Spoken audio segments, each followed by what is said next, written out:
Bienvenue sur Tout pour la moto. Et on en avait déjà parlé sur notre blog et sur une précédente vidéo, suite à plusieurs leaks qui avaient commencé à circuler sur internet. Et ça y est, c'est officiel. Le casque Alpinostar SR7 ou SuperTech R7 a été dévoilé par Alpinostar sur son site officiel. Donc, et honnêtement, quand on regarde ce qu'ils proposent, il y a de fortes chances qu'ils deviennent l'un des casques les plus intéressants de cette année 2026. En date de disponibilité, il est déjà disponible sur le site US, il est déjà commandable sur le site US d'Alpinostar. Pas encore référencé sur le site en version européenne, mais ça ne devrait pas tarder. Ça devrait, je pense, dans les prochaines semaines, histoire que vous puissiez acheter le vôtre pour l'arrivée des beaux jours. Donc, on va regarder ensemble ce que vaut réellement ce casque, pardon, et ce qu'il propose sur le papier. Si vous aimez cette vidéo, n'oubliez pas de liker, de commenter et de vous abonner. C'est parti. Dans le casque Alpinestar SR7, pourquoi et pour qui?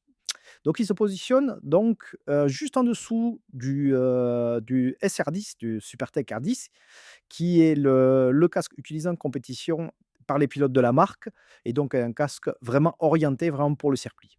Avec le SR7, Alpinestar cherche plutôt à proposer un casque très performant, inspiré du monde de la course, mais qui reste parfaitement utilisable sur route au quotidien. C'est donc un casque qui s'adresse principalement aux motards qui roulent en sportive ou en roadster sportif et pour ceux qui font de la piste occasionnellement. Et quand on regarde les technologies embarquées, on voit clairement que le casque a été conçu pour une vraie approche de performance. Donc commençons par le point le plus important du casque, la sécurité. Donc l'Alpinostar SR7 est homologué CE 2206, bien sûr, ce qui est tout à fait normal, c'est la nouvelle norme en vigueur là, depuis quelques années en Europe. Donc, concernant la construction du casque, donc, il se compose d'une coque multicomposite, donc conçue à partir de fibres de carbone, fibres d'aramide, fibres de verre et assemblée avec une résine époxy pour former une structure qui est à la fois rigide, légère et capable d'absorber efficacement l'énergie lors d'un choc.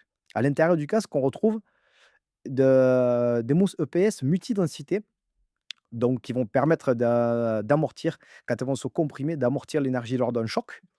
Et l'autre élément intéressant, c'est qu'il intègre aussi un système de réduction des impacts rotationnels, chose qu'on avait déjà vu sur les casques de cross de la marque et qu'ils ont adapté et amélioré encore plus sur le SR7. Donc ce type de technologie est conçu pour réduire les forces de rotation qui peuvent se produire lors d'un choc oblique, ce qui peut aider à limiter certains traumatismes crâniens. Donc le design et l'aérodynamique du SR7. Donc, il faut savoir que donc, sur un casque sportif, l'aérodynamique joue un rôle très important, notamment lorsqu'on roule à vitesse très élevée.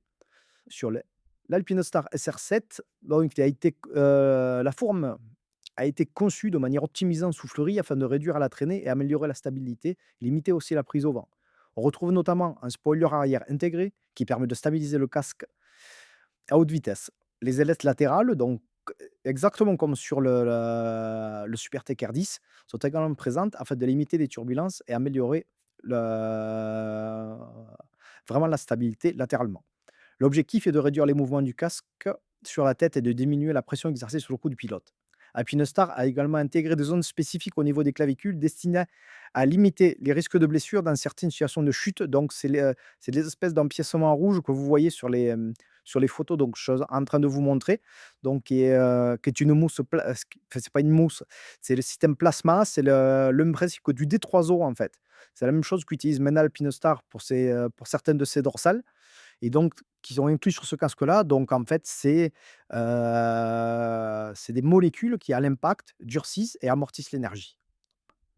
Donc ventilation et confort. Sur un casque moto, la ventilation est un point particulièrement important, surtout quand on roule en été et sur des casques sport, quand on fait des longues sessions sur piste, quand il fait chaud.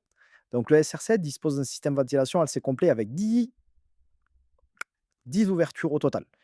On retrouve 6 entrées d'air situées sur toute la partie avant du casque qui permettent de capter l'air pendant la conduite. Cet air est ensuite dirigé à travers plusieurs canaux internes afin de circuler dans tout le casque. À l'arrière, il y a 4 extracteurs qui permettent d'évacuer l'air chaud et l'humidité. Ce système crée un flux d'air continu à l'intérieur du casque, ce qui améliore nettement le confort thermique. Les mousses intérieures, elles, ont été conçues pour le confort et l'hygiène. Elles sont entièrement démontables et lavables et bénéficient d'un traitement antimicrobien afin de limiter les odeurs avec le temps et traité antibactérien aussi. On retrouve aussi des canaux prévus pour le port des lunettes, ce qui est toujours appréciable pour les motards, surtout sur les casques sport qui ça reste encore sur certains modèles un peu compliqué de passer les branches de lunettes et là, il semble que qu'Alpinestar ait poussé vraiment le truc, pour faciliter la vie aux porteurs de lunettes. Le champ de vision, le nerf de la guerre sur les casques de sport à l'heure actuelle. Donc c'est un autre point très intéressant sur ce casque. Donc le SR7 offre environ 200 degrés de vision latérale, 57 degrés de vision verticale, ce qui est particulièrement large pour un casque sport et on se rapproche même des ténors du secteur. Ce large champ de vision permet d'améliorer la perception de l'environnement, notamment dans la circulation, mais surtout dehors du pilotage sur piste. La visière est classée de classe optique 1, ce qui signifie qu'elle offre une excellente qualité visuelle sans distorsion.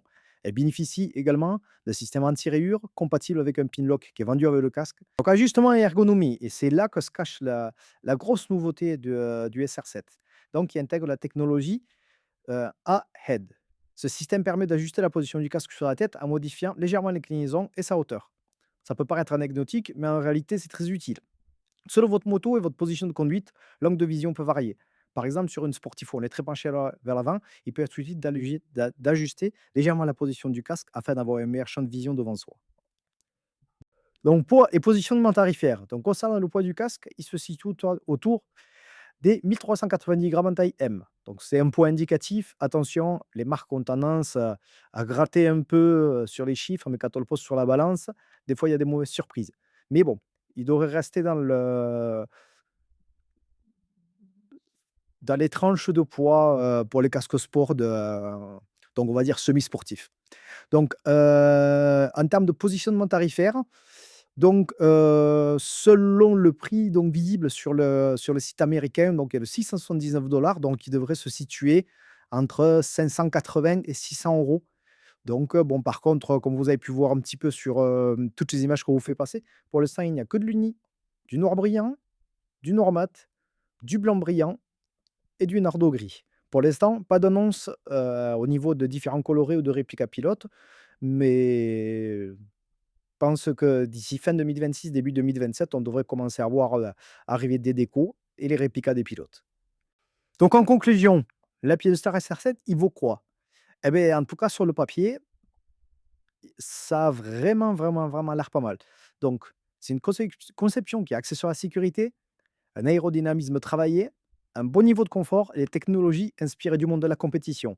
Et autre fait très important, donc le casque est compatible, comme vous pouvez le voir sur le côté du casque, il y a le petit support intercom, donc avec un intercom qui va s'appeler Aconnect. Donc, on ne sait pas encore avec qui Alpinostar va travailler, s'il va travailler avec Sena, avec Cardo, avec Midland ou avec d'autres marques ou s'ils ont développé leur propre système. Donc, voilà, ce sera le système Aconnect, donc, avec technologie Mesh 3.0 et cetera et cetera. Donc, à surveiller de près, on en parlera à un moment voulu quand on aura des informations. Donc avec tout cela, le SR7 pourrait clairement et c'est même certain que ça va devenir vraiment le casque hype pour 2026. Reste à voir ce qu'il donnera une fois disponible sur le marché et en utilisation. Donc si vous voulez retrouver plus d'informations et encore plus de détails sur ce casque, rendez-vous sur notre article sur notre blog, donc Tout pour la moto, donc qu'on vous a mis en description et dites-moi en commentaire qu'est-ce que vous utilisez comme casque pour rouler actuellement et est-ce que l'Alpinostar SR7 pourrait être votre prochain casque? À bientôt.